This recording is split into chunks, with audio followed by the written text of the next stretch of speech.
盧醫師，盧醫師，係秋天咧皮膚成日都好乾燥，連頭髮都乾埋啊！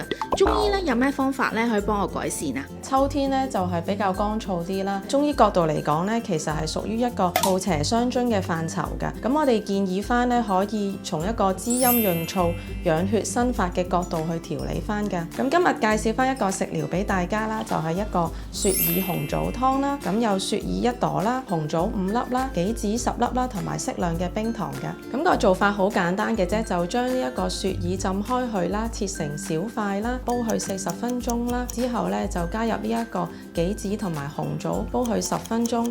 最後咧加入適量嘅冰糖就可以㗎啦。雪耳咧就可以滋陰潤燥啦，紅棗咧可以補益氣血啦，而杞子咧有滋養肝腎、養血明目嘅功用㗎，適合翻一啲皮膚偏乾、頭皮屑偏多嘅人士去飲用嘅。如果情況嚴重嘅話咧，可以配合埋針灸嘅治療啦。針灸有助疏通經絡啦，可以增強頭皮嘅血液循環啦，有助滋潤皮膚㗎。